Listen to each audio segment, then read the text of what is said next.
Welcome to today news. నేను కల్పన. గత 2-3 రోజులుగా ఉత్తరాఖండ్ లో జరిగిన సంఘటన అందరికీ తెలిసిన విషయమే. ఒక మనిషి మానవత్వాన్ని చాటుతూ ఇక్కడ హిందూ, ముస్లిం, క్రిస్టియన్స్ అని మాకు విభేదాలు తీసుకురాకండి అని చెప్పేసి మాట్లాడడం జరిగింది. ఆయనే మహమ్మద్ దీపక్.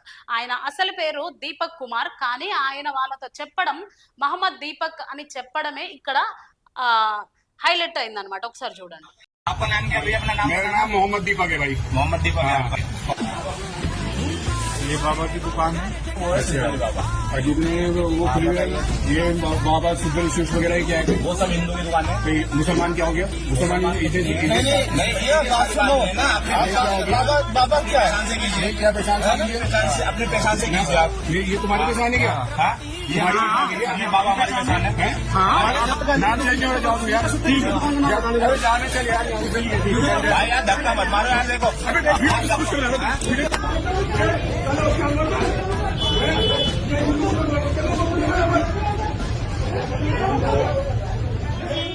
సో ఇక్కడ ఏం జరుగుతుందంటే, ఇక్కడ ముంగల అందరు హిందూస్ ఉన్నారు కదా, వాళ్ళ దుకాణాల పేర్లు మీకు అభ్యంతరం రాంది.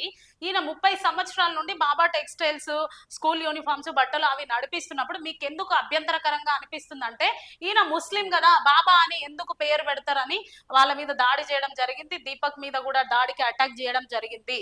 దీపక్ అంటున్నాడు, ఇక్కడ మత విద్వేషాలు సృష్టించకండి, ముస్లింస్, క్రిస్టియన్స్ అందరూ కూడా మేము కలిసి మెలిసి ఉంటున్నాం. చూడండి, ఉత్తరాఖండ్ లోని కోటద్వార్లో బజరంగ్ దళ్ సభ్యులు ఒక వృద్ధ ముస్లిం దుకాణదారుడిపై బాబా అనే పదాన్ని దుకాణం పేరు నుండి తొలగించాలని వేధించగా దీపక్ కుమార్ అనే స్థానిక జిమ్ యాజమాని అడ్డుకున్నారు.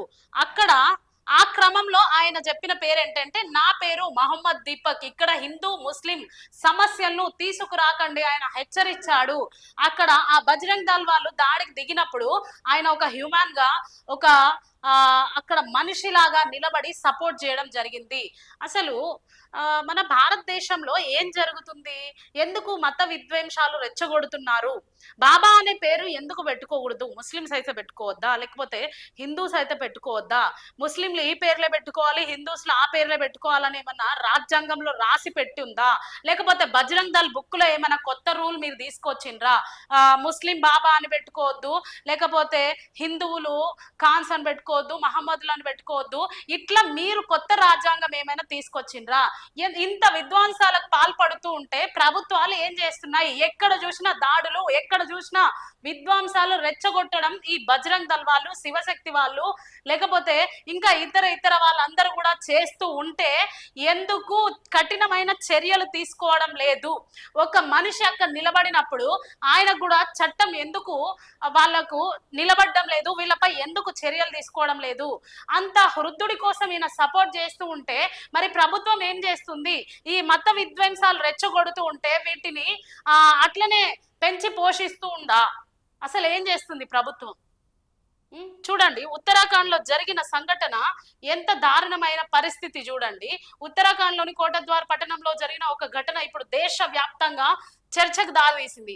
అక్కడ ఉన్న ఈ 46 సంవత్సరాల ఆ వ్యక్తి దీపక్, ఆయన వచ్చి ఇలాంటి మత విద్వేషాలు మీరు రెచ్చగొట్టొద్దు, నా పేరు మహమ్మద్ దీపక్ అంటే, మహమ్మద్ అంటే ముస్లిం, దీపక్ అంటే హిందూ, ఆ 2 పేర్లు కూడా ఆయన కలిపి చెప్పడంతో అక్కడున్న బజరంగ్ దళ్ వాళ్ళకి ఇంకా ఎక్కువ కోపం వచ్చి దాడికి పాల్పడడం జరిగింది. ఇది ఎంతవరకు కరెక్ట్? ఎందుకు ప్రభుత్వాలు వీటిపై చర్యలు తీసుకోవడం లేదు? ముస్లింస్, హిందూస్ గొడవలు పడుతున్నారు, క్రిస్టియన్స్, హిందూస్ గొడవలు పడుతున్నారు. ముఖ్యంగా ఎక్కడ కూడా చూసుకుంటే ఇవి ఆర్ఎస్ఎస్ వాళ్ళు, బజరంగ్ దళ్ వాళ్ళు ఇలాంటి మత విద్వేషాలు రెచ్చగొడుతూ ముస్లింలకు, హిందువులకు, లేకపోతే క్రైస్తవులకు, హిందువులకు గొడవలు పెట్టి తమాషా చూస్తూ ఉంటే ఎందుకు ప్రభుత్వం పట్టించుకోలేకపోతుంది? ఎందుకు ఇలాంటివి ప్రోత్సహిస్తుంది? ఒక్కసారి ఆర్ఎస్ఎస్ వాళ్ళకి కానీ, బజరంగ్ దళ్ వాళ్ళకి కానీ, లేకుంటే ముస్లిం కానీ, క్రిస్టియన్స్ కానీ ఎవరైతే ఈ మత విద్వేషాలు రెచ్చగొడుతున్నారో వాళ్ళని ఒక్కసారి కఠినమైన చర్యలు తీసుకుంటే ఇంకొకసారి ఇలాంటివి జరుగుతాయా? ఉత్తరాఖండ్ లోనే కాదు, భారతదేశంలో, తెలంగాణలో, ఆంధ్రప్రదేశ్ లో ఈ మధ్య కాలంలో ఈ దాడులన్నీ ఎక్కువైపోతున్న క్రమంలో కూడా ప్రభుత్వం ఇప్పటికీ పట్టించుకోకుండా ఉంటే వీళ్ళందరూ కొట్టుకొని వచ్చిన తర్వాత ప్రభుత్వం పోలీస్ ఆఫీసర్స్ వచ్చి ఇక్కడ ఏం జరిగింది ఏంది అని కేసు నోట్ చేసుకొని వెళ్ళిపోతారు అన్నమాట. సో అది మన ప్రభుత్వం చేస్తూ ఉంది.